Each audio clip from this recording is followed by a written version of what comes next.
Today, we're jumping into an incredible story.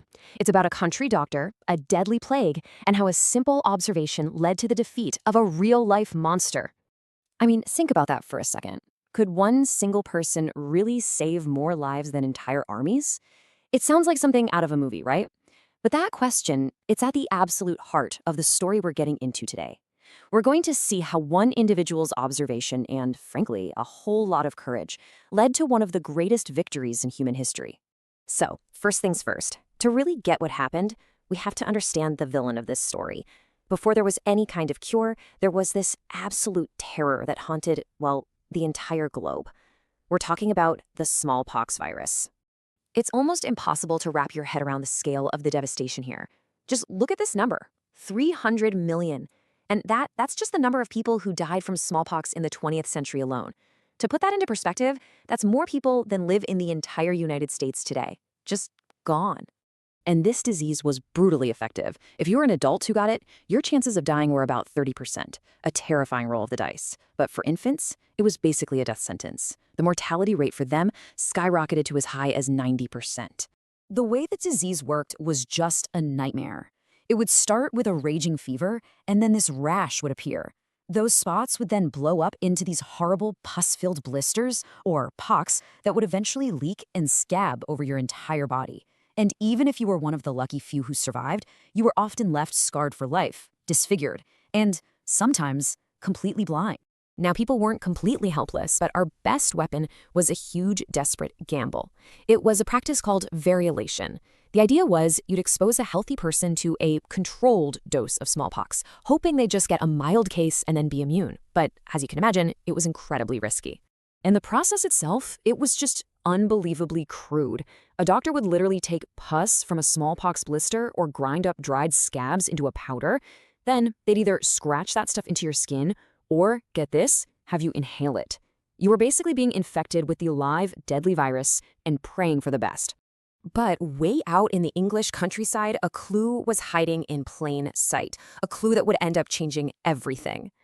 And this is where our hero enters the story.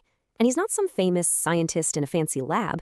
He's a local doctor, Edward Jenner, who was just, well, he was paying attention to the world around him. And this was the big question, the one that sparked a revolution. He noticed that milkmaids, the women who worked with cows all day, would often catch a really mild disease called cowpox. But here's the thing. After they got over it, they seemed to be completely immune to deadly smallpox. Everybody else just wrote this off as, old country folklore. Jenner, though, he saw a connection. So this observation led him to an idea that would require an experiment so audacious, so dangerous, that today, well, it would be considered completely unthinkable.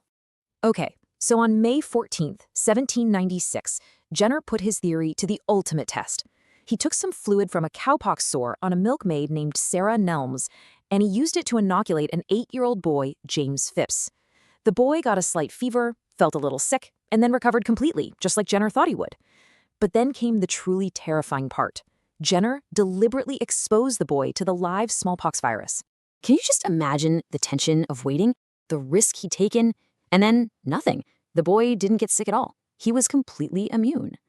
Right there in that moment, Jenner had proved it. He had just created the world's very first vaccine, a word that comes from vacca, the Latin word for cow. But, this incredible breakthrough wasn't the end of the story. No, in a lot of ways, it was just the beginning of a whole new fight. The world was just not ready for this idea.